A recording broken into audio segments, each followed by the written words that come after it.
Radio, back again, Saturday morning, episode 9. Episode 9, Brady. Want to get stuck into it. We're How's back. things, man? Not a bother, man, yourself. All good, buddy. What are we going to call this place? We call it the Crow's Nest or something, maybe. Yeah. The cave. The cave, yeah. It's very light and... Yeah. Very small. Yeah, look, it's nice and comfy. This is the job, lad. It's not too bad. Yeah. We're on the strap of the powers today, lad.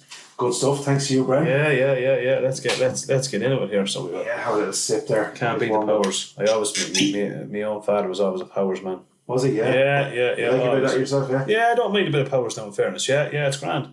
Nice and like that. Miserable out there, isn't it? Huh? It is, yeah. Miserable out there, so it is, yeah. Yeah, wind is swirling well up, Brian. Yeah, definitely, man. Yeah. Any owl hunting? What's going to be going on? What do we get up to? Well, look, me and you got out for a couple of shots during the week. But aside from that, I haven't got out rough shooting. I might get out for a couple of hours in the morning. Deadly.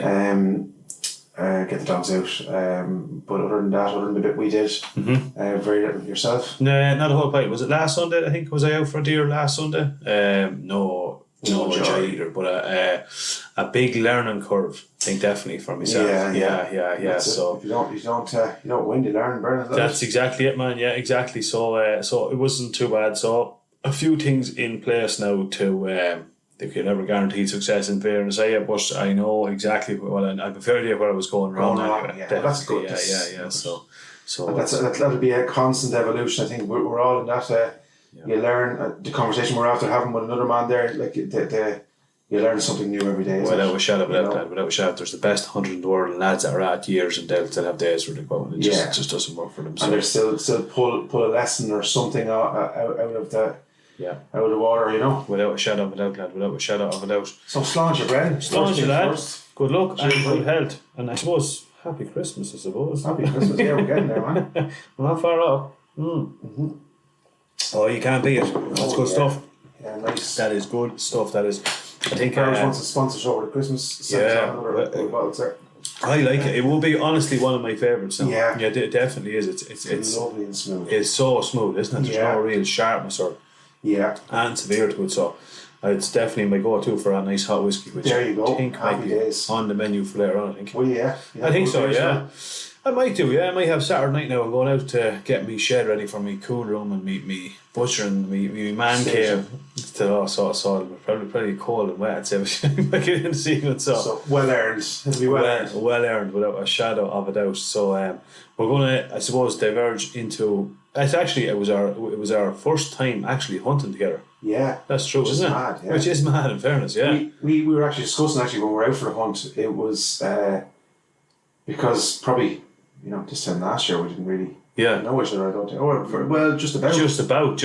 Yeah. Bernie was giving me a dig out with some of my stuff and. You do a bit of shooting. I do a bit. That's and quite quickly, as most hunters do, you realise you've a lot of things in common. Yeah. But we do have a lot of things in common, as we spoke just before the podcast. Absolutely, yeah. It's weird. Some things we wouldn't like to have in common. But exactly. It's almost weird, I think. Yeah, but deadly stuff. Good taste in music. Taste in whiskey, and obviously the hunting. Yeah. So, without a shadow of a doubt, yeah. It's mad, isn't it? It's there's like a group of people, and they just have these similar. Isn't it? It's mad, isn't it? Look, you get drawn to people of similar ilk, I think. Yeah, exactly. Yeah, country music, good whiskey, and of course, guns. A bit of hunting guns. Yeah, exactly. Yeah, guns. Anything happening in the club, Brad? What's been going on? I actually haven't been out there now in a while, to be honest with you. Just a few bits and pieces. Kind of been focusing, I suppose, on the deer. I suppose obviously we're both been busy with the podcast and stuff. So I might actually get out in the morning. I think now maybe for a shot. Yeah. So we've still a couple of birds we want to let out. And I think I'd have to talk to the chairman on this now, but I think we might be organising a falconry day one of the days now, maybe before Christmas. So brilliant. Bit of organising that way. What about yourself? We're doing a few bits in the club actually. There's, like as you said, it's hard to get time to do everything at the minute, but told you we're doing a little bit of a fundraising drive, so we're trying to get a little bit of money into the club for next year. We've changed our system, as you know. Yeah. So we're going to get some big numbers of birds out next year. Hopefully that's the plan. And maybe a little bit of game crop and stuff. So obviously to do all of this, to do anything, you need money. Yeah. So I was up at the Pen. When was it? Thursday or Friday? Can't remember which. Mm-hmm. No, it was Thursday. It was yesterday, Friday. Yeah. And yeah, just having a look at the boards. Noel was up there. He's telling them he's head gamekeeper up there. So yeah, doing all the keeping the traps set for the mink and stuff like that. And yeah, the pheasants are in great condition up there, man. Brilliant. Beautiful condition, you know. So so we're going to phase release them now over Christmas, and yeah, he checks the feeders and stuff like that, and I don't know whether anyone your feed we got this year for peas in it, you know. Yes. And while great feed, if you're throwing it on the ground, it's a nightmare for the springs, you know. Yeah. So we're kind of sieving them as we go now, because if one of them gets through or two of them blocks the feeder, the grain gets wet and you're throwing out drum. So 100%. Anyway, that's by the by. But yeah, the calendar is almost finalised. A lot of work. Thomas Fennell actually, Tom actually works with me. Myself and Tom started together in Valley View Construction, and Tom has been with me ever since. And he's an avid wildlife photographer. Brilliant. Summer Falls are amazing. You'll see him on Facebook actually. Sorry, no. Did he take those photos? Yeah. Are you serious? The majority of them, yeah. Man, because I've seen this poster, and the photos blew me away. They're stunning, yeah. That's something I didn't actually know. That's unbelievable. He'd sent me a. Again, I'll probably put it up on Instagram. Definitely do, yeah. To drive a few people to see what he does, you know. But he's on some of the wildlife photography groups, and Tom was the most down to earth, unassuming man. He just, you know, it's all right, you know, that'll be his. But some of them are out of this world, and it's unbelievable. You could have filled 10 calendars with some of the stuff. Birds feeding, the opportune moment. It's just. And it's a pastime of his, so he kindly donated a lot of the grey-lag goose and pheasants and stuff like that. So photographs the fox and the sika. I honestly thought, I'm not just saying this because we're recording, and we are recording. It's a video going out here. I genuinely thought that was like an archive from like National Geographic or something. No, that is absolutely unbelievable. It's unreal, isn't it? Jesus, man, you have to. When people see this, it's brilliant. So we've managed to get 52 or 53 local sponsors. Again, one of the local, Kevin Kine actually, who I bought my quad off, was one of the main sponsors just across the way, among others. Gratefully donated. So the sponsors will be all over the calendar and stuff like that. I might even throw up a link to it more.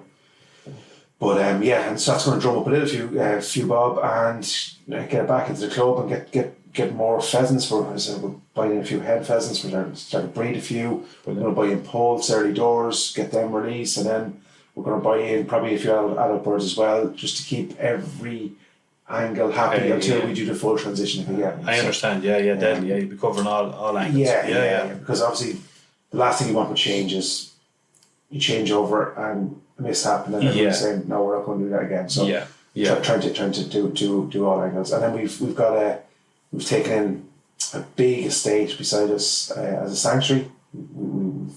Noel again has worked hard and getting that included in the club. So there's a couple of 100 acres there for sanctuary, which we're hoping that we might be able to even get a bit of game crop around it. So it's all kind of happening, which is great. Fantastic. But it keeps you busy, Brendan. It does, but I was just going to say that on that, like, it's interesting to see. People might not realise this, but and even maybe certain club members probably don't realise it, but you're obviously the chairman of your club. I'm the secretary of my club. But you know, for us, when the 1st November comes, that's not it. You know, we don't just go, right, that's it. Just shoot away, lads. Have the crack. It's our 1st November starts this year. Exactly. It's a constant thing. But sure, we know it. Yeah, look, honoured.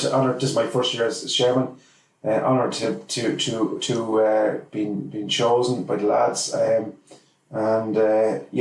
Trying to bring it just a little bit further than it was last year. That's all we're trying to do. Absolutely, that's it, bit by bit, and sure, again, massive amount of conservation there on the you know, at the same time. Exactly. You know, and that's the whole thing. Obviously, I think probably across the board, people have seen a decrease in numbers anyway. Yeah. I think that's the general consensus. Absolutely. In most clubs.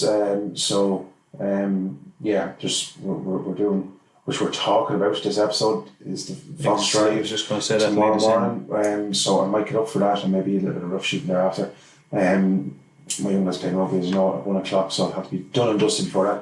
Yeah. But so the Fox Hunt is essential part of it. Fox Control is essential part. Yeah. Which leads us fantastic. Why do we Fox Hunt, Brenny? Why do we Fox Hunt? Well, it's well, I suppose. Look, I'm not gonna cower away from the fact it's a part of the hunt that I do enjoy it. But the reason we do it is not to get the satisfaction of going out and killing an animal. It's for us. It's the preservation of all these other animals, these other wild games, wild birds that not too long ago were fairly frequent. You could see them, I know lads that 10, 15 years ago would hunt all season and get birds galore. Were in no gun club and didn't rear any birds. They were just along hedge lines here, there and everywhere. That's obviously not the case anymore. And so we have to look at the national predators, and of course the main one there that I suppose not the main one, but the one we can hunt and we can officially control is the fox. At the minute, yeah. At the minute. And that's again, and we talked about this morning, why we're probably not going to sit here and say, you're not going to justify to people who don't like shooting foxes, Mm-hmm. We are trying to explain to a general population that without the unfortunate casualty of some animals, there wouldn't be the other animals. So, absolutely, yeah. And we both know, it's like between even rabbits and hares and pheasants, and even hen pheasants, I could have, I told you, down around the home place, I could. Somebody asked me, where could I see a hen pheasant? I could nearly walk them down. I could nearly tell them where they were going to be. And this year, I have, it's getting harder year on year. So, and that is because, and I'd noticed, if I talk to the lads in the club, the old timers, I hope they don't mind me calling them that, but the boys with the experience, the vermin control was a big deal back in the day, and it was kept managed. Yeah, because there was not only there was you could make a few bob out. There was people making a living out. Yeah. Mm-hmm. You also had the hunt essentially. Which was a lot more common back then. Mm-hmm. And then obviously, and we're not saying this is the only reason. Obviously, crop and farming, change in farming behaviours, has coincided with the decline in some of the birds. Yeah, but definitely.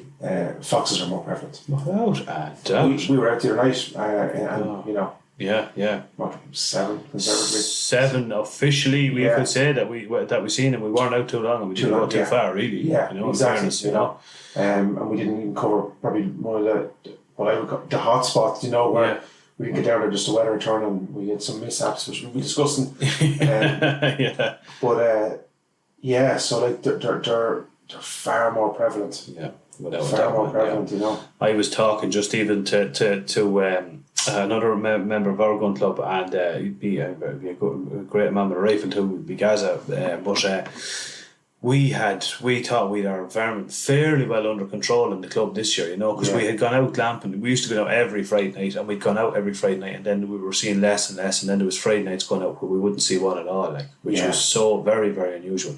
And we literally, honestly, I'd say if we gave it a break for maybe not even 4 weeks, and he was out the other night tending to some of the herd, and four in one farm he's seen. Very varied in small areas. Now I'm talking about farm 150 acres, so they're back, they're there. Do you know? I was talking actually just the fields behind where we were shooting the first spot the other night.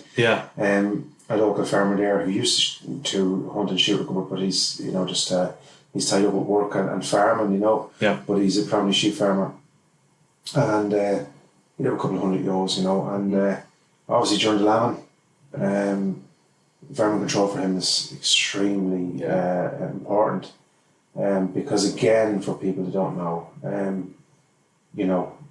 small lambs, especially vulnerable lambs, you know, don't get up, pop up straight away. Yeah. The foxes are on the prowl there. They'll walk between the herd and they'll keep an eye on what's going on, and they are a predator. Yeah. They will nab a lamb like a light, you know. Without doubt, yeah. And it's been seen, you know, where they'll create a little diversion. One will come in and one will come around, you know, and so they can do that. They're masters at it. So they're not just, they just don't stumble upon a bit of dead meat, and they're the predators, which is fine, you know. But he was telling me that before the lambing this year, he took 17 fox out of that land just behind him, and we've seen what 3, 4. Just that, and that was when we went out, we were early, and it was shocking weather. Who's to say, you know? And now we're too late. It could have been twice that out, you know. Twice that out. That just tell you the numbers that are in a very small area, you know. So it's a necessary thing. I'm not going to call it necessary evil, because I don't believe it to be evil. I just believe it to be an essential part of country life. Absolutely. You know? Yeah, of course, without doubt. And that doesn't, as you say, we don't go out and, you know, throw the guns up and arms up in the air when you shoot one. It's quite quickly you move on to the next one and try and keep the numbers down. That's just it. You know? Without doubt, 100%, but they're everywhere. I think I sent you the picture the other night. I came home the other night, and what was it, 4 o'clock in the morning, I have a link, what is it? It's a SpyPoint Link Micro, the trail camera set up at the back of the house here, and I had the internals of a rabbit that I was after cleaning out there, and 4:30 in the morning, the beautiful picture of a fox made his way into my garden, and was helping himself. Yeah, exactly. And maybe another pair of eyes in the background as well. So but that's right, actually, too. Yeah, did you see that after? On the flash, on the infrared flash, you can quite clearly see. Yeah, there is another set of eyes there. So so look, it just shows you that they're, because you're not. I think again, we're out walking, living, breeding it. Mm-hmm. We see them. We know the kind of populations that are there, and obviously then our friend the buzzard is firmly in that mix as well. Absolutely, yeah. It'll be a matter of time, but in true probably Irish style, we'll wait till it becomes too late. Yeah. Yeah. Absolutely, yeah. So, or if it ever, it's hard to. Again, I people will strongly disagree with this. But I see a day when the wildlife conservation, various wildlife conservation associations out there will turn to game clubs for help. Yeah, and you know, I think that's. And that's. I think your club are they members of any of the? Do you hand in your vermin for counting or no? Not at the minute, but we are waiting to hear word back on a move to the NARGC. Yeah. I think I've been filling out my bag count, which I haven't done this week. You know, even if we were out the other night and we seen woodcock, hares, absolutely, rabbits. The amount of hares was unbelievable. We seen some amount of hares, didn't we? I think, what do we see in the first field? There was at least 4 or 5. Oh, at least I'd say. Well, the first, and then the one behind that as well. You can see them. Yeah, that was right. There's definitely 4 or 5 there. 4 or 5 there. Yeah, you know, and that's really the ones we seen. Obviously. And rabbits, snipe. Your hearing was far better than mine. I've seen a couple of snipe getting up. You were hearing flocks. Couldn't just believe the amount of snipe that was getting up, and great to see a couple of woodcock too. Fantastic to see a couple of woodcock. Glanced into the field at first. You quite quickly spotted the woodcock. I didn't spot it quite as quickly as you, but So great. That's a great sign. Fantastic. But wouldn't be possible without 100%. The control of the vermin. So your mate Moan get them 17 foxes out there. I can guarantee you, if he hadn't done that, you would not be seeing woodcock in that. No, that was shut of it. Because again, you can describe woodcock are probably easy enough prey. Well, the nest on the ground, unfortunately. Yeah. So and this time of the year, they're a great source of food for our friend fox. So look at that. So think. To again try and put a bit of parameter around it. This is, and I think the guys in the hunt and stuff, no matter what kind of fox hunt, we have our own preferential, and we're not saying that any one of them is right or wrong. No, it's the one we do. I'll be out tomorrow with a different myself and Brenny were out Wednesday night. Wednesday night, yeah. And we were using, we're essentially lamping, at night. Tomorrow morning we will be doing a different type. We'll be doing Fox Drive. And again, Noel will know a couple of spots where he's seen the foxes coming and going. So they use kind of similar routes, and we'll target them routes because again, our pheasant pens are prime targets for the foxes. So we have to keep them, keep the pheasants safe, and so that's and. The two different rigs, Brenny, is like I was like Fred Flintstone going out with my old rig. All I wanted was the front muzzle loaded. Jesus, it's that bad, is it? No, the two different rigs. So mine, I haven't done as much lamping as Brenny. Again, will be predominantly with guns and driven. So I only kind of probably started that. With the rifle in the last year or so. So what I started was, I've just been working on scope, and I've a nice little cheap and cheerful torch. And it would take I think it was £50, but powerful enough. Ideal, yeah. And have a little, because again I'm predominantly doing it on my own, which I'm finding obviously I'm hinting towards a lovely scope like yours. But in the interim, I have a little mount on top of my it's like a double C clamp on top of my scope. My little torch fits into that. And then the problem I had the other night, I went out the Thursday night after we went out. Okay, yeah.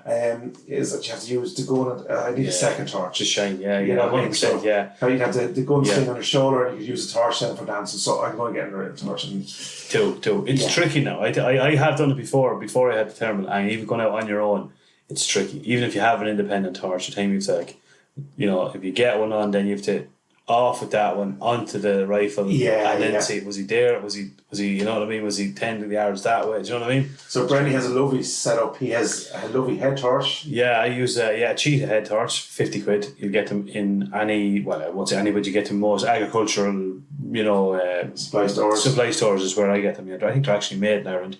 Very good. Cheetah at about 60 quid, rechargeable. You've seen the distance, like it's class, like it's doesn't it? There's a fair. Because all you want to do is you want to just scan the field, pick up a set of eyes, and then you can set up your rig. I switch over then to my rig then, So that's essentially the two differences in the two. 100%, yeah. Mine is a bit more primitive, so my light illuminates my scope. Yeah. And then a fox obviously has a different set of eyes than the animals we're looking. So if you're looking into a field with sheep or green, you'll see a greeny kind of tinge off them, and foxes will be an amber, like our Powers whiskey here. Yeah. You can see them shining back at you, Like the devil's eyes. The devil's eyes, exactly, yeah. So mine is I'm just using my rifle. I've Howa in a 243. She's battered and bruised, but she still works. And I recently bought the ATN 4K 5x20 night vision. Happy enough with it now. You had a look through. It's fantastic. It's a good job, isn't it? It's brilliant. It is a good job, brilliant. Batteries on my on my infrared torch though. So we backtrack. We were in the first field, and obviously then we quite quickly decided obviously it was our first time shooting together. So I brought mine with my setup, and then we quite quickly decided, look at this is kind of one man with the torch scanning, the other man with the scope. So I put my gun away and brought my torch, and we had trekked down a fair distance and called in a little beauty. Yeah. And he was. Stay with us. We'll be right back. Welcome to Untethered and Wanderwise, where adventure has no age limit. We're your co-host, Heidi Brandist and Nikki Mahundro, and we're here to inspire and celebrate women over 45 who are embracing their independence and want to explore the world on their own terms. Horsing towards us. Horsing it, absolutely. And Brenny had this shouted at him, hey, stop there. Yeah, stop. And then Took a stop, and I straight on the money. Then the Brenny's IR went, the Bashers went. just looking through it, and of course, because it's not, it just slowly faded, and then that was it. That was it. And I said, what is going on here? Bang, turn it back on. By the time I had my eye onto it again, it had faded again. Yeah. And of course, the worst thing about my scope is it doesn't work like you have day and night mode, but day mode won't really work with a lamp. Like it's not the same as. Do you know what I mean? It's not the same because you're looking through a screen. The screen more so than a scope. A scope, yeah, exactly. So that was a nightmare. yeah. So and then quite quickly, then obviously we were too far away to go back and get mine and go back out. Yeah. So quite quickly, then we decided we'd. We got a little caveat to the story, but we started to backtrack then because the rain was hammering down. Hammering down, that's right. Yeah, hammering down. Yeah. So we went back up, got my gun, and we said we chanced one little because on the way back up, actually, back out of that field, 2 foxes winded us. Wasn't that right? Correct and right. Yeah. 2 foxes. There was actually 1 fox. 1 fox, and the other one was a. Well, we're assuming. Yeah. So the 2 of the winners wouldn't come next or near us, so we trekked on back, grabbed mine. I said the wind had the rain has kind of tapered off a little bit. Yeah. And so we had a bit of shite talking to do. So we said we'd hammer on for another while. Truck on, yeah. And we were going down the little lane down to the back field. It was not a lane. It's essentially you use a cow path, and in between a hedge and a fence, and I seen it, just a glimpse of little white, and I said, "Oh Jesus!" And clipped off the torch. Turned off the torch, and Bernie said to me, "He's not more than 20 yards away from you there." I didn't know if you could see him or not. Jeez, I'm going to go over this fella. 20 yards. I got so excited. I was like, "Does Anthony see him?" And I was like he's literally right just fucking there. Yeah. And so out the sticks came, got the gun up, on with the torch. Cat. Out comes fucking Garfield. And I wouldn't mind, I called him in further even. I said, will this fella come to the call? To the call. Fucking sure he did. Without a fucking show he did. Yeah. So that was the... So because a lot of people will be sceptical and say, "Oh, what did you do next?" The cat is alive and well. I can assure you, he's fucked off wherever he came from. With a few courses behind him. A few courses behind him as well. Yeah. We did get one, but we... Yeah, you couldn't... Could not. It was kind of where we shot him was right at the edge of kind of a river. Yeah. It's fairly overgrown and there's a lot of water obviously this time of year. He definitely went down without a shadow of a doubt. He didn't. I was on the torch. I seen him. I had him obviously in torch, and I had a better probably better view than you with your eye scope. And definitely keeled. Yeah. But we had to make our way back. We were just. So there's a little kind of a ditch. Yeah. And we had to make our way back up the road a couple of 100 metres. Yeah. Out through a gap into the field and then try and trace our tracks back where across. It was, in the middle of horrendous rain. It was now, you couldn't, I was coursing with my glasses, which I've said before, it was horrendous to see him. Yeah. And you're trying to face into the wind with the torch, with the rain beating your face. Yeah, trying to figure out where this fella dropped. 100%. We got one on the board. So yeah. It was a good night. It was a great night, 100%. Yeah, exactly. And I tell you, it'll give you all the more enthusiasm to go back out. Do you know what I mean? Yeah. You'd be back. You were back at Thursday night. I went back out Thursday night on my own. I thought I was mad, but it was a lovely, clear night actually. Oh, actually was, yeah.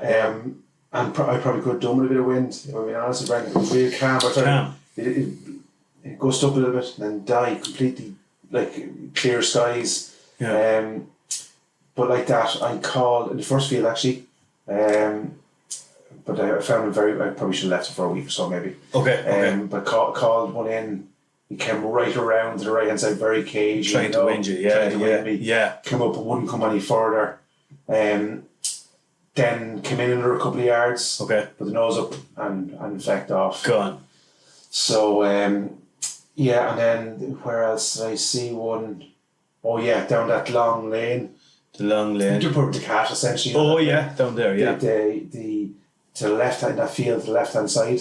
To the left hand side, oh yeah. Right in the corner. He came up in that corner, perked his pair of beady eyes at me, came across that ditch, dipped down through the ditch, and he was looking through the hedge on the far side of me. No way. It would not come out. It would not come out. Yeah. And I stood there, I probably tried to call him for about, maybe 20 minutes. Yes. You know. Yeah, 100%. I put the lamp on him, he'd pick up the nose, yes. come back there again. No way would he come any further. So, probably a little bit of turbulence from the night before. Maybe. Yeah, probably. So, Probably rightly so. So we'll leave it for a week or two and we'll get out again. Hopefully next week. Maybe. 100%, definitely. Beyond for that, Funny story. Avril actually sent me, I'll send you the pictures. The following morning, Friday morning, she was going out for school and here was a hen pheasant just at the top of the lane. It was just there where we were shooting. So that was beautiful to see. Brilliant to see that, yeah. So all the more important that we try and make a little bit of space for them. Exactly. To give you the push on when you know they're there, you kind of want to try and help keep them there, exactly, don't you? Absolutely, 100%, yeah. But no, it was good by all accounts. I didn't get to hear a crack out of 6.5 yet, but I can't wait to actually hear it. The Rob has christened it the biggest crack out of a gun he's ever I see. had the pleasure of. That was without the suppressor when we were zeroing when I got it first. Okay, that was without the suppressor. Yeah. Okay, yeah. And I think I was the Hornadies. I think I was using at that time. And they were 140 grain, but there was a fair whack. Fair whack out for okay. With the suppressor now, was it much of a difference? Yeah. Jesus, chalk and cheese. Okay, yeah. Chalk and cheese, but still a fair whack out. Yeah, right. But now I find it grand. Look at it. Does what it says in the tin, right? Yeah. 100%. I'm not how would you say? I'm not. I don't shoot enough to justify having, probably and my gun gets battered, like we're shooting, you see it there, it feels 100%, yeah. I'm happy enough with it, Yeah, ideal, yeah, 100%, for a while, yeah, for a while, yeah. There's a lovely one on the back of Rural Pursuits, man. Bergara as well. So that would get your juices flowing. But anyway, look, we'll see. Sure. No, I like the same. I think the only thing, and you have a bit of bother with your gun, then, don't you? Yeah, there's a bit going on with the safety and stuff on it. I'm just not 100% happy with. Yeah, and it's heavy. My gun is heavy. Compared to mine, even I thought mine was heavy enough, but compared to mine, yours is it is pretty heavy. Yeah. And probably with all the bits and pieces and a fair bit of shooting on through it, you're probably as well to. I think so. Yeah, I think so. And that's why lads used to always say to me, "Don't just not put a set of bypass on it." I'm like, no way, it's too heavy. It's heavy as it is. You know what I mean? Yeah. It is seriously heavy as it is, because it has the variant powers, the heavy barrel, and it's very fucking heavy. Yeah. Look at it. Does the job. Oh yeah. Again, for a bit of comfort going forward. Yeah. I think I might change. I should look at. I want to change everything. I want to change my shotgun. I want to change. You know what I mean? I'm thinking of going away from the 2.2 to a 1.7, and I don't know what to do. I have to know. Do you only put any more thought into a 2.2 for yourself? Yeah, I think probably we'll discuss over the podcast over next. I think I might just go for the application. Maybe go for a nice little 2.2. Yeah, because it's nice to see there is a few rabbits. 100%. Yeah. It'll be or a 1.7. Yeah, it's hard to know. Why are you thinking? Well, 1.7 rather than 2.2. 1.7 is plenty good for foxes. Yeah. And it's plenty good for rabbits, but you'd want to be going for a headshot because it can just do too much damage to the meat. And you'll get them. Like, people that argue this, man, look, I know this, I'm not saying, there's lads out there that are class, and I'm sure they'll take the eye over rabbit with a 2.2 at 150 yards, okay? But for 95% of the other idiots like myself, 50, 60 yards, it's what you're going to, you'd be comfortable. But you can probably add another 20, 30 yards comfortably enough with a 1.7, provided everything's set right and happy enough. I've seen lads use them, and they're bang on, they're pretty good. So then, cost difference in ammo, is there much of a difference? I actually don't. I don't think there's a massive difference. No, I don't think there's. I actually didn't check it, but I don't think there's a massive difference now, to be fair. So then, just for people who don't know, we're talking about 2.2 rifle. So, ammo's cheap as chips. Yeah, I think it's €15 for 50 rounds. 50 rounds, yeah. So you get and they're not powerful. No. When I say not powerful, do you know what I mean? They're what would you say? Their lethal range is greatly reduced compared to the rifles that were shooting. Absolutely, 100%. Definitely, The 2.2 bullets are what rounds are? Yeah. They're little tiny. Tiny, Yeah, you know. when you put one beside like a a 6x5 or a 2x4, yeah. So, but ideal for Yeah. rabbits. Absolutely, 100%. Yeah. Brilliant. Yeah, I tell you what I did notice. I don't know. Did we speak about it on the other podcast? There's a name on them now, but I think Sports down in Avon. There's a few crowds that sell them. There's a round you can get for the 2-2, and it's actually like buckshot. Right. So the idea of it is you can shoot pigeons inside a shed, and it won't go through. To galvanise. Yeah. So Very it's good. actually like, I think now I could be wrong on this, just from looking at it, physically looking at it, actually works like a cartridge. It shoots a shot Okay. out. Should be interested in seeing that. Yeah, because yeah, honest to God, that yeah. would Brilliant. that would open up. 100%. You know, and that probably nailed my decision in terms of the 2-2. Then, Yeah, you know. honest to God, yeah, because like a lot of lads say we'll go for an air rifle if they've an issue with pigeons in the grain shed or something. Yeah. Because the first thing they don't want to put holes through the galvanise, like, you know what I mean. So And a big thing over across the water is I follow the air rifle guys and they do a lot of pigeon shooting. Obviously, you know, because again for people who don't realise, feral pigeons in sheds extremely dangerous because they crap in food and they roost up in the lovely rafters, and if one of them comes in, the family are following quite quickly thereafter. Yeah, and yeah. they bring all the relatives as well. So and they're a nuisance. They'll rip apart feed bags. They'll shit everywhere, and it's I actually know firsthand a guy I used to do a bit of work for, a friend of mine. He worked over in England, and one of his a close friend of his died actually from, they were clearing out a building with pigeon, and there's a disease you can get from the crap essentially. Yeah. So it's highly toxic, and so they need to be again managed. And you know, it's interesting to see that. I knew I heard that somewhere, and I said it to a few people, and they've said, "Oh, jeez, I never heard that." So I definitely knew that it's a, what would you say? It's almost, it's probably different, but it's like wheels disease, but or do you know what I mean? Yes, it's exactly. something along the lines. Affects, I think it. Now again, I'm not an expert in this because I only met this man once or twice maybe. But a young fit man. Which they were clearing out an old religious order building, they were converting and stuff.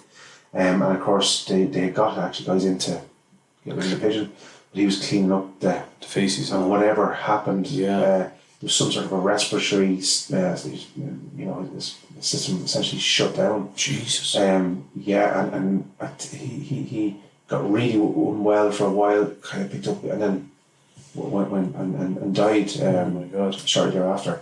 So it's not nice stuff, and it's not nice for animals in sheds and feed and stuff like that. So there are quite plenty of up in towns and stuff like that. They're a pest that needs to be managed. Yeah, absolutely. Yeah, but they do a lot of air rifle over there for pigeon. Got distracted there, and rats too. Yeah. So the shot would be lovely. You could double up with your obviously you have your 2-2 for your rabbits and stuff, but if you have the shot then inside sheds, you can manage. 100%. Yeah, scope, and you could have you could have great sport. Yeah, exactly. Yeah. And I tell you, like even a day on the pigeons, like geez, right bit of crack. Like it's brilliant. Like, it's great shooting. It's great shooting. Brilliant shooting. 110%. You know, but so I don't know. I'm tying with the idea of going to the 1-7, but for reasons like that, I'm thinking maybe I'll stay with the 2-2. So and you have a scope in your 2-2, Brent? Yeah, scope and all. It came with it. It's not hectic. But it's perfect 50-60 yards. Like there's no issue that way at all. So I bought second-hand. I bought the whole rig second-hand off Lakeland Shooting Centre a couple of years ago. And, how much, right? I bought that, just the scope, the rifle and the scope, like with the mounts and all that. And it had a magazine for, I'm thinking maybe €400-500. Something along the lines. It wasn't there. CZ Bruno. Bulletproof, everybody knows them, loves them. Do you know what I mean? They're just a no-nonsense. Well, I tell you, we might even have a trip down to Wild Hunter or one of the lads. Yes. And do a bit of scope and get the application in, because it's the thoughts process. Oh, jeez. But you'll be okay. I think you'll be alright. Yeah, you'll be fine. Do you know what I mean? No, it's just more of a nuisance. I know, 100%. Because you go in, you get excited, you pick out the gun, the scope, and When can I have it? And then you're Ringing, I know, 100%. It's not. They don't make it easy. They do not make it easy, man. And look, I'm probably ready. So, but yeah, geez, they could make it a little bit more. I think there could be a streamlined process for it. You know, surely to Jesus, they could do things now like where it's like you upload your information. Do you know what I mean? Like if you're a member of a gun club, if you have previous history with guns, you know, you have your safe and your alarm and you're insured. All them, if you're taking a certain range of boxes, there should be a more.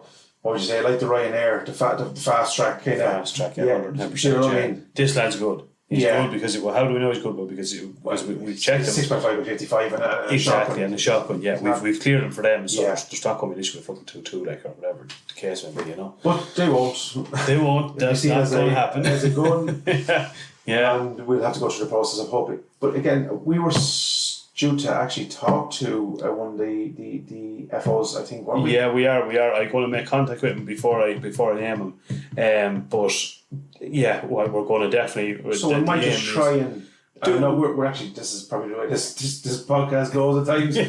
we do it on the cuff sometimes. Yeah. So we might try and take that whole thing. That'd be great. Yeah, application. Your application, get them on, sort it out. Yeah, 110% without a shadow. Yeah, not a bad idea. No, fairness. Yeah. So, what else are we going to do? What's you were saying? We're going to get the knife or Mountain Man knives. Yes, Mountain Man knives. So Fran O'Toole, who is currently, and people who are following us on at the Irish Hunting Podcast on Instagram will see we're posting kind of bi-daily updates. So he's keeping me in close communication, and I'm just putting up some of the photos. But looks wicked. Yeah, I've so many questions for that. You know. Yeah. So this is a craft. It's a skill. You know what I mean? It's not. It's not a skill that everyone is blessed with. Yeah. And even what people probably won't see behind the scenes, there's a sheath for the knife. You know, and there's a design for that. And he's sketched that out, you know, for me, and we've gone back and forward with tweaks on that. Very, very detailed guy. Oh yeah. Everything is, you know, millimeter perfect. Yeah. Very intricate. So yeah, and I think I was talking to him before he came on. I think around next weekend it's going to be finished. Okay. So what I was hoping we do is we take the delivery of the knife and the sheath, and then we can have it in front of us and ask them, you know, why did you do that? Yeah, why did you do that? Exactly. You know, without doubt, yeah. Blister them with questions that people will be, and then he's a hunter himself. Brilliant. So we'll kill two birds with different proverbial bullets, you know. Yeah, 100%. Get him chatting about his how did you start? Yeah. It's a fascinating process that goes into it, isn't it? It's a mixture. It's scientific in one way, and then it's pure craftsmanship. Going back into the days of old, you know, in another way. So cool. Like if he's listening, which he better be, Fran, I'm getting one. I am getting one. Yeah. I'm going to put in an order. I just need to bite the bullet. Bite the bullet and just get it done. So I'm actually going to. This will I suppose I've aspirations to have one or two knives, as you know. Because he does a range of knives. Yeah. Are you a knife guy? Like, are you? Yeah, like I wouldn't be a knife connoisseur. So when he was asking me questions, and I had to ask him, "What do you mean there?" So, no, 100%. The stainless steel finish, you asked a stone wash. I went for actually a gun blued finish. So it's like a heat. Yeah. Totally, yeah. So it helps with the keeping rust away from the knife. Okay. So that's the finish I went, but there's a variety of styles, a variety of handle finishes. Totally. And then obviously with the sheath as well, you know. So this is it's a piece of art, but it's also a very functional piece of kit. Yeah, absolutely, yeah. And I think what's a great idea, and I'll be honest with you, when I first saw them, I was kind of like, not yours now in particular, but I did see one that was done before, and it was a bright, almost a luminous green colour. Yeah. And I remember looking at it going, Oh, jeez, don't. But it does make so much fucking sense. Like, Yeah. what's the point in having a brown handled standard bowie knife, or do you know what I mean? Yeah. Even my own is made with like elk and elk bone or tusk or whatever. Do you know what I mean? Yeah. But like it looks cool as fuck. But you put it on the ground, You won't see it. you won't fucking see it. Yeah. You will not see it. Yeah. You know what I mean? Yeah. So that So but like that, I'm like your story. I love my knives.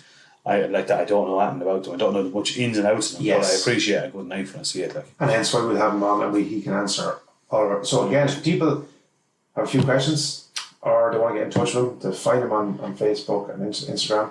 yeah. Mountain Man Knives. Mm-hmm. And yeah, he's a really cool logo which he etches into the blade as well, which is cool. Deadly. And he's an avid hunter himself, so Brilliant. It's brilliant. And we're having a conversation now about what he had asked why we do this, why we and it's probably to get we're slightly different than the conventional podcasts in that we just keep it kind of a little bit more lighthearted view on all things. Yeah. So we'll be given the questions of people who are not probably or on their peripheral hunters.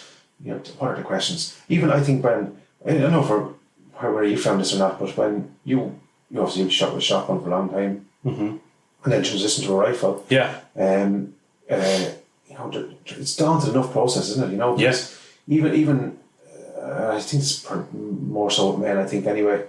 We tend not to ask the questions in case You think you're going to look like an idiot? Yeah. 100%, Even though you're shooting with a shotgun, same as myself. Yeah. But there's loads of we were talking during the difference between 6.5 by 55 and a 6.5 Creedmoor. Yeah. And all them type of questions that we probably want to ask, but geez, I don't want to. You know what I mean? I want to seem like it, but this is like. I think I said it. I have a photograph on the phone. Fucking amount of different calibers. So Jesus, you're going to be scientists on that element alone. 100%. Yeah. So this is what we do. What we're doing. It's more lighthearted insight into this type of stuff. So get your questions into us. If you want to ask him a question, ask how much? What's the cheapest knife he makes? What's the most expensive? Yeah. What are the decisions that need to be? Anything you want to know, without a doubt, get on to us. We'll be asking. We send on the questions next week or so. Yeah, 100%. At it's the Irish Hunting Podcast at gmail.com, and if our email, or you get us at the Irish Hunting Podcast on Instagram. And we're also then. Our first video went live on YouTube at the IHP on YouTube. So Kimmy Gannon's interview was live. You can see what goes on at the start. The end, That's and we'll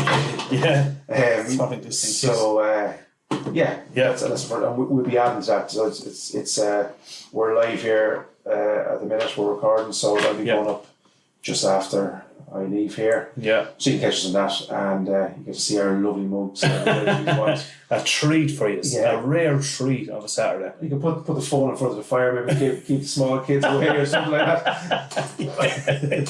Exactly, yeah. You lead this lifestyle, this way you don't go over because the scary men. And you have some interesting news as well, Brenny. Yes, for next week's podcast. Yep. Next week's podcast we are been talking to Norman from the Irish Safaris. So this is kind of one that we've kind of been tying over the idea for a while. We get a lot of the podcast is we get a lot of attention from overseas, and we get a lot of questions from people from overseas. And I suppose in a lot of senses we don't realise how lucky we are. We don't realise how lucky we are with the species that are here and the type of the landscape that is here, and people, there's people over there, and we often look, I think the grass green, we often look at people over in say Colorado and different parts of the States hunting, elk, moose, whitetail, different stuff like that, and we think. And they similarly look at us and go, oh my God, up there in the mountains after Sika, after red stag, So we have got loads of questions from people coming from overseas wanting to come over here and to do hunts. What's involved. So we got a hold of Norman in the Irish Safari, so we're going to have an interview with him next week, and he is going to go through the nitty-gritty, the whole job lot, for any of our overseas listeners or indeed any locals that want to go out on a local hunt. What's involved and this man is... a wealth of knowledge. Just we don't know him personally, but we've just been talking to him a couple of times. the good thing about him is very amenable. It doesn't make you feel like you're asking a silly question or a stupid question. Very amenable. So even for people here who might be wanting to try their hand at hunting. Yeah, a great thing. Lads that perhaps don't have the permissions. Do you know what I mean? Or maybe who have the shotgun, like what I was saying, and probably a little bit, because there is a divide obviously between the deer hunting community and the traditional rough shooting community. Whether that's intentional or not, I don't know, but it is there. It's kind of two separate kind of 100%. But and it's to bridge that divide a little bit. And so if you're out there and you're no hunting experience, and I'm sure Norman, I'm talking a little bit there, but if you wanted to go along with him and experience it, he'd be more than amenable. He's a range of products there available to the suit, and it is. Bear in mind, and we all agreed, we were chatting just before we came on the podcast with him. He was out himself this morning and seeing nothing. The wind was crazy as we were talking. Yeah. And got nothing, and that's why it's called hunting, not shooting. Exactly right. Well, that was I think he's out with a couple of lads from Sweden. I think he mentioned or something this morning. I cannot wait to get chatting to him. I think he's shot all over the world too, which is fantastic. So it'd be great to get some stories. Living the dream is right, without a doubt. I suppose one other thing I want. Well, obviously we're lamping. We're going to do more lamping. Any memorable lamping experiences or fox shooting experiences? Yeah, this is there's always, I suppose, this will be the crack has actually started on our group there for tomorrow morning, who's going to be the one to miss tomorrow, and that's always the way. And it's I think it's a bit of crack, 100%. So as I said, alluded to you, I hadn't done a lot of lamping.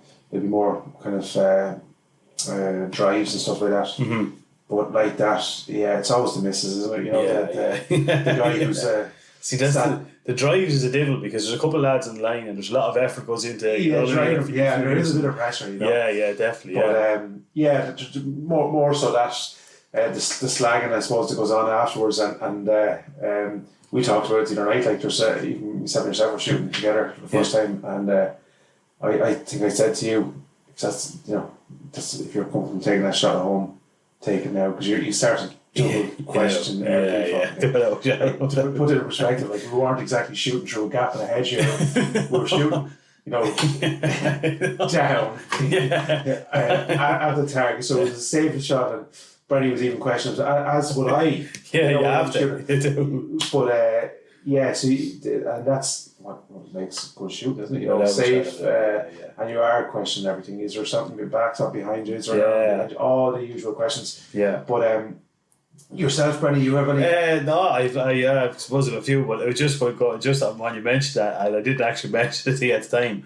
But I remember, like, as I was saying to you, like, so remember, you probably remember this. I was like, so what's in the next field? You were explaining, oh no, you have a big field there, like, you've a kind of a hill beyond it, and then it goes on, and then there's an equestrian centre down the road, and then.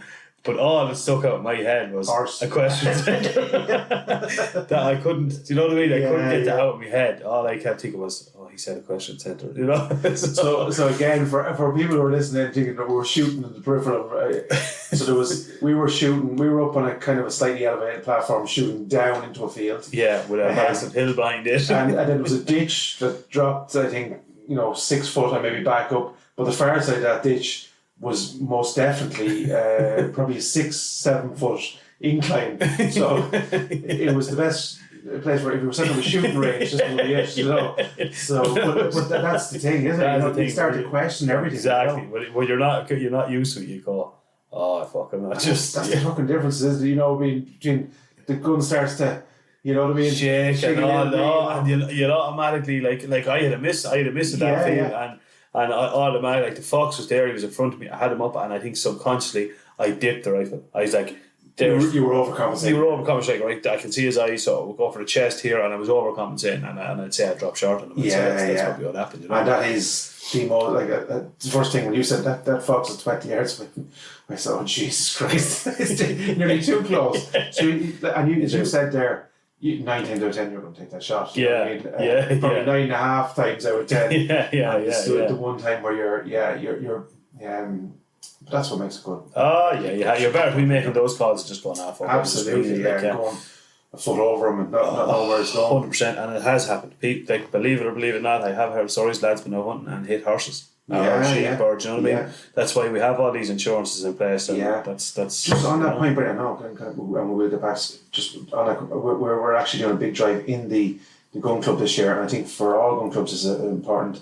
Just with we're trying to take in land into the gun club, you know. Yeah. So why would farmers let us on their land? Mm-hmm. Right. Well, we put up a sign, which we've actually lovely printed signs, which, you know, Derry Gun Club, no shooting. So it means that the permission on that land is solely for the gun club. And what that does for the farmer is it means that any unauthorised people coming on that farm with firearms, they shouldn't be on it. And it takes the onus off the farmer. So in other words, any men that are on that should be members of the gun club, which are automatically insured in our situation anyway with the RGC. Yes. Which means that if, God forbid, anything happened, an animal was knocked. Yeah. If you know, somebody getting over a fence and broken ankle. Yeah. Or you know what I mean, God forbid, somebody was getting over a fence and gun went off. Yeah. You know, but does happen. Yes. That the farmer is covered. 100%. And with the NRGC, and I do notice, because I've chatted them now, again, I've tried to get the guys on, but we'll get them on. They're going to be forced. Well, exactly. Whether he's liking it or not. Yeah. The podcast is only getting bigger and better, lads. We'll shortly have your numbers. But the reason, and I'm promoting this fact, they've really good insurances. Yeah. And that's what I've got loads of lovely signs. That's what we're taking in to the estate we're talking about, you know, because there is unauthorised shooters at the minute going around, and course and stuff like that. Yeah. So no hunting, no shooting. That covers the farmer. Somebody walks onto that land, past that sign, there's a little bit of cover there from there. Well, you know you shouldn't be on there because you're not a member of that club. I do. You're not insured. And that gives the farmer a little bit of peace of mind, you know. 100%. You know? That's great. I actually never looked at it like that, but that does make perfect sense. Like, in fairness, you're essentially it's the name as you know, you're putting up a sort of a trespassing sign. Essentially, you're saying look, we're taking responsibility. Any lad that's on this ground here will be a member of our club. You're on this ground. You're not a member of our club. You shouldn't be here. Yeah. You're all bets are off. Then that happens to you. You're on your fucking own. 100%. And then that covers then in the vermin control, which we're talking about here. It means that when we're out taking care of the vermin for the aforementioned farmer, that all the men are insured. Yeah. You know? Yeah. So if, God forbid, a fox peeks up and for some unknown reason, a bad shot or a stray shot or clips a sheep or a cow or a horse, as you said, that there's cover there. Yeah. You know? 100%. Yeah, definitely. Without a doubt. No, that's a great idea. That's an absolutely fantastic idea. Yeah. My stories. There's a few. I've been a lot of lamping for years and years and years. You know, we used to always, like, when we were younger, we might say we were all apprentices. Me and all my mates, we served our time different things. Carpenters, I served our time fitter, different things. But Saturday nights, if there wasn't money for beer, there was get a box of money there for a box of Hornet rounds, and we'd head out with the lamp 2 or 3 in the morning. But I mentioned to her, I always remember this. We were out with a Mazda B2500, if anyone remembers them, the old Mazda pickups. We'd one of those, and we were down on a stubble field not too far from here with the Hornet, and we were trying to call in 2 foxes from, I'd say, probably kicking the arse of over 400 yards, I'd say. So we weren't certainly going to take a shot, like. Yeah. But big, wide open field, you know, everything was going right, but we just needed to get them to close the gap, you know. The wind wasn't really in our favour. We were in Jeep. We didn't want to try and close the gap ourselves, you know. There was a few things. We were there was a tree kind of where we had pulled in, and it was kind of sheltering us from the moon. You know, had we got out there, you know. So we were calling, they were kind of just messing around. They weren't coming anywhere. Geez, man, we were definitely calling for, I'd say, half an hour. And eventually I just said, oh, fuck this, come on, fucking wasting time over here. And literally, now, this is no exaggeration, walked around the front of the bonnet of the Jeep, and just behind the door, I had the pasture door left open, and literally, man, there was a big dog fox sitting there looking at me, and it absolutely lifted me out. I was not expecting it. And he was just sitting there absolutely terrified to shit at me. So, very good. Needless to say, about running. For people who don't understand, right, when we're talking here, so foxes, when we're talking about winding, and we probably take it for granted, same with deers and stuff, if they wind you. So if you have the wind in your face, and you're looking down a field, if you have the wind in your face and you see a fox, there's a good chance he has not winded you because he can't smell you. So the wind is essentially taking your scent and throwing it behind you. If the wind is at your back and there's a fox in front of you, he ain't going to be there for too much longer. 100%. So you won't pick up a set of eyes generally if the wind is at your, at the back of your ears. Yeah. So that's what we mean by winded. Yeah. Then when we're calling, there's different calls. Different calls you can use. Yeah. You use it. I think most people will use as a rabbit squeak. It's a rabbit, breed them in different times of year, kind of around. Around February, the start of breed, I think, is it? Yeah. So then you can use a dog or a vixen call, and that will work. By God, man, does that work? Fantastic. Yeah. 100%. Yeah. Actually, thanks. We didn't go into that story. It's actually a Wild Hunter electronic caller I have. Got it. It's about 2 years ago, and of course down the field the other night, and only when I landed back up to the van realised it was gone. And teams are in, and I was just like, it was killing me inside. But I was like, just forget about it. Never going to find it. Yeah. And the Bowl Anthony, in fairness to him. Yeah, I didn't want to say to you, but Bernie actually texted me just when I had a chance to go up and have. I had plans to go back out anyway, but I wasn't going to tell him in case because I know the heartbreak that goes into when you lose a piece of kit. Yeah, it's horrible, because bad enough if you've used it out or it's worn out or something, But so just as he was hopping the last gate, it obviously popped off the belt and had nestled in a little bit of grassy kind of mucky area, and obviously with the wind and rain, I was worried about being full of water, so I didn't turn it on. Brought it back. Put it beside the speaker beside the fire, just a little bit away, left it standing up, and I turned it on last night and it's run. Bang. Thanks a million. I actually came out with house. No, it doesn't matter. Not sure. I've used it until the next time. It's that around February when they start breeding. Honestly, if you can give out a vixen call or a dog call, man, I'd almost go so far as to say, wind or no wind, they will come like a train. Without a shadow. Oh man, I've seen it more times. They'll absolutely. And a couple of different calls. I've had a mouth call. Now this is a grey area, calls, because I have seen some. It could be outdated, and again, this is why we need the people in the RGC. Yeah. In terms of calls with foxes. Yeah, because there's a kind of any electronic calls and stuff like that. I've read a document saying that they could be illegal. Legal, But then on the other side, then if they're being of a nuisance to a farmer and stuff like that, you can use.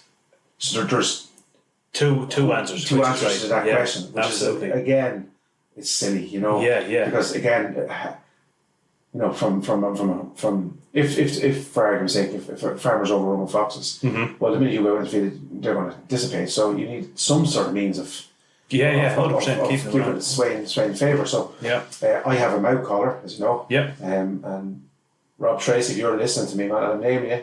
Just because he wondered who he was saying he was going to libel me, but I'm calling you out now.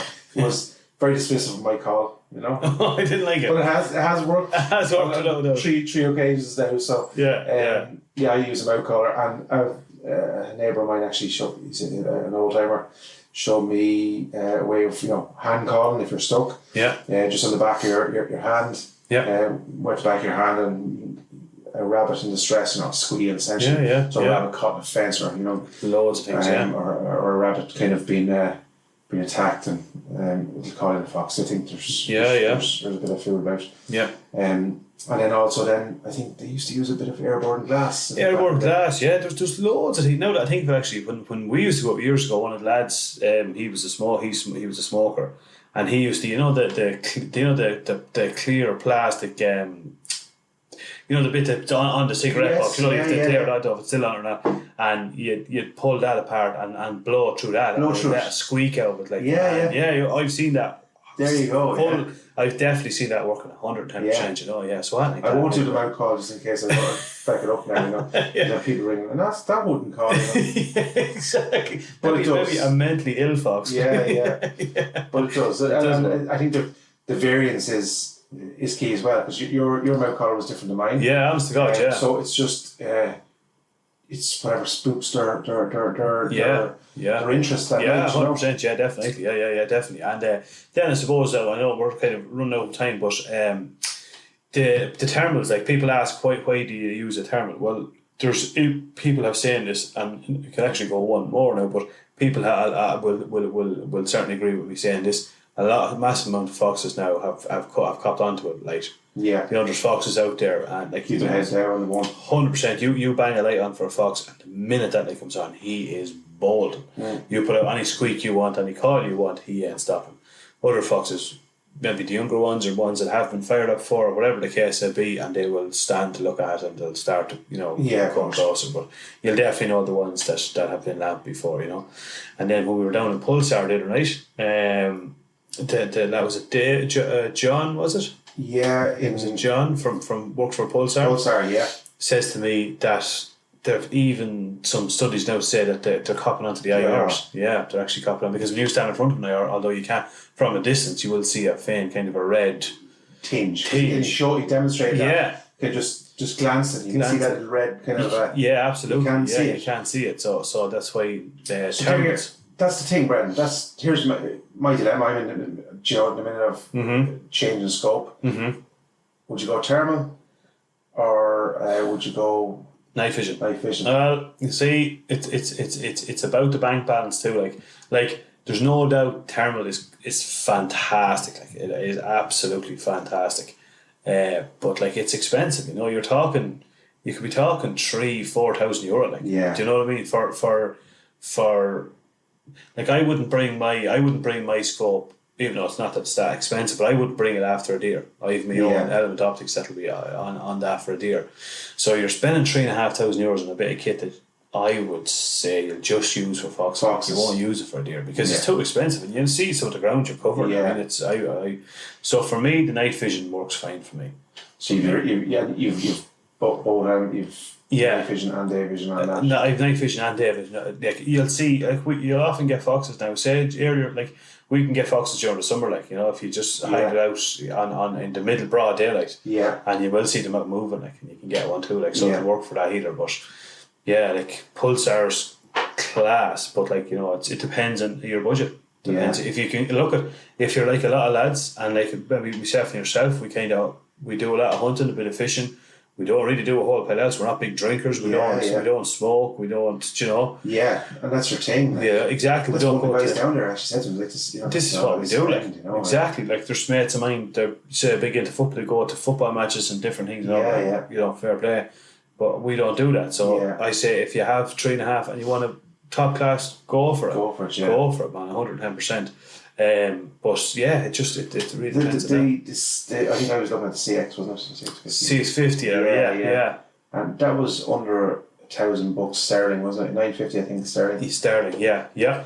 But again, look, we'd love to actually. We're going to test it out. As I said, after Christmas now, when the boys are up to their eyes, in fairness, but we're going to get one on a demo. Yeah.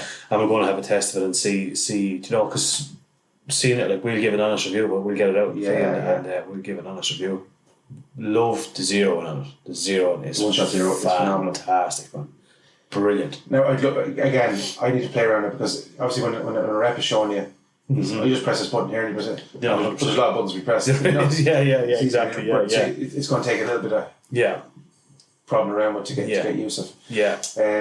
What else have we come up, Brendan? So we've that's Irish Faeries. We've Fran, Mountain Man Knives. Yeah. We're talking about just yesterday we're in talks with a chef who's also a renowned hunter, and with game produce, and haven't just confirmed with him. I need to confirm with him today.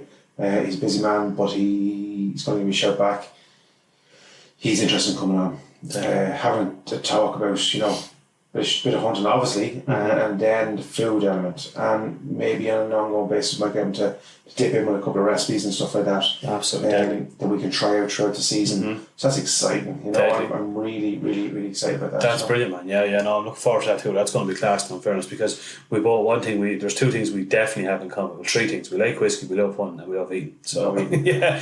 As you can probably tell. As you can probably tell. Exactly, without doubt. Yeah. So it'd be great to have him on. That'd be, it'd just be phenomenal, because we're great. We do a lot of experimenting with foods and stuff like that. And you had my famous goujons the other night. Man alive, actually, I don't know how I forgot, but they are savage. Yeah. I was even telling herself about them. I actually have 2 breasts there. I'm going to actually might defrost them and have a go of it myself. Oh man, they were savage. So I'll throw up the little recipe on yeah. and even the mayonnaise you make, the garlic mayonnaise, put that in it too. Yeah. Unbelievable. I said to Brandy, I'd left a couple because I knew once you had one, these are kind of like addictive little things, you know. Yeah. But we had them for the whole family, had them that night. Very easy to make, very easy to make. Yeah. Oh yeah. Okay. Yeah. But I think you had one. Give me another one then. Oh. And then I had another one, and then you had another one. Unbelievable. And the main is when you combine the 2 together. Yeah. Like the thing I suppose about pheasant is it's how would you say it? The texture. Like people give it but I think the texture is phenomenal. It's phenomenal. It's almost a mixture. The texture is between a steak and a chicken. Exactly right. Exactly. It's not tough. It's certainly not tough. It's denser than chicken. Denser than chicken. Because chicken can almost peel. Exactly. There's a bit of a bite. Yeah, whereas you won't do that with pheasant. No, you know what I mean? It's just far. That is exactly. It's almost more nutrient dense. I don't know how, but that's what it feels like. That's exactly. You eat a lot less of them. I do know that. 100%. Oh, geez, 100% without shadow. But we have a way to kind of just soften them a little bit. Yeah. Which we do. Yeah. I'll put that recipe up. So I might actually have a couple of goujons left, which I might, or sorry, a couple of breasts left that I might just. Deadly. What I'll do is I'll put up the recipe. Yeah. You're going to demonstrate on your breast and how easy it is to make. 100%. Yeah. I'll probably make an absolute bollocks. You can't go wrong, Brady. You cannot go wrong. Yeah, no, we'll very, very simple. We'll definitely give it a go. And I'll tell you, there's something, I was reading up a thing now, right? Now, I haven't even mentioned this to you, so I can't wait to see your reaction to this. Go on.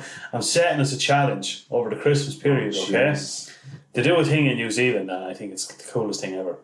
There's a slightly different. So it's a competition. So they have to, in one day, they have to come back with a wild boar, a brown trout, and something else. I'm not exactly sure what the third one is. Right. But it's a competition that goes on all over New Zealand. It's a huge thing. Right. So I'm setting us a challenge for one day over the Christmas. We'll pick the day, we'll do live videos, we'll do the whole job lot on it. We bought in one day.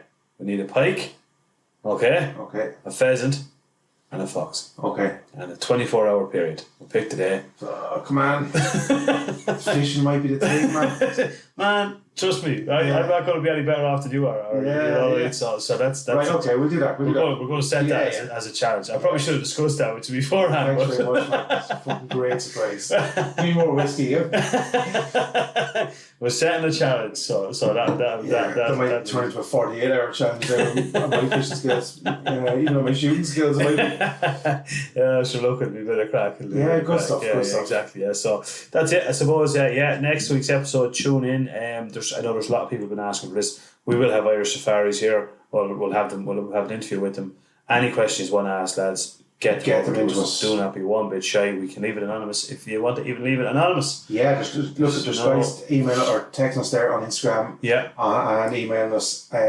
So just get them in. 110%. Yeah. And one final note, because I didn't probably say enough about them, is the Rural Pursuits magazine again. Oh man, lads, it's class. I'm just raging. I'd love there was another one out before Christmas. Oh, dude, I'm sorry I got mine early. Yeah, I know. Because I know. I couldn't just guys. I think they're coming. They're being delivered next week. I think so. Next week, yeah. It's deadly, isn't it? I was telling you, I've been kind of nearly saving mine. I was actually messaging John because he was back and forth. How did you find it? And I said, dude, I'm raging. I'm doing like 2 pages. Yeah. It's like you take an advert or something. Yeah, exactly. Yeah, it is brilliant. Time. And for the under a tenner, lads. This is more of a book than a magazine. Man, I won't name it. I bought a magazine, and I probably shouldn't, but I bought another magazine here last week at Tesco's, right? And it was, I think it was €8-9 anyway, right? And honest to God, I'd say if I counted it up, man, there was about 4 pages of actual information on it. The rest was all ads, non-stop, same stuff on it the whole time. You look at the cover, you think, I'll give it a go anyway. Yeah. Jesus, Sean's is fantastic, like, it's brilliant, like, there's something for everyone. And we're not getting any out of this deal. Other than telling people, for the range of, there's a bit of fishing, there's a bit about pointers and setters without giving too much away. And there's a couple of deadly stories. And I think there's stories in it that we can all relate to. Yeah. Isn't there? You know what I mean? That's why I love, I say, I put up a picture of the glass of wine, the fire lit, and can't be that. Oh man. Heaven, man. Absolute heaven, isn't it? Yeah. Get another one out, buddy. Get another one out, get going. And anybody that hasn't got their orders in, I don't think, if it's not going to do so. Yeah, get them in. Get them in for Christmas, even for a present for if anyone, you know, you know, in fairness, isn't it? Like I'm sure my own parents, and they're not into the whole, but there's stuff on that they would genuinely enjoy. 100%, without a doubt. So it's a local, homegrown Irish made. So get behind them. In fairness to them, get behind them. So that's it, man. Deadly stuff, Brian. Over and out. Buddy. Episode 9 wrapped up. If you're heading out, the best of luck and happy hunting. Keep safe. Yeah. Keep a country. Take it easy. Deadly stuff, boys.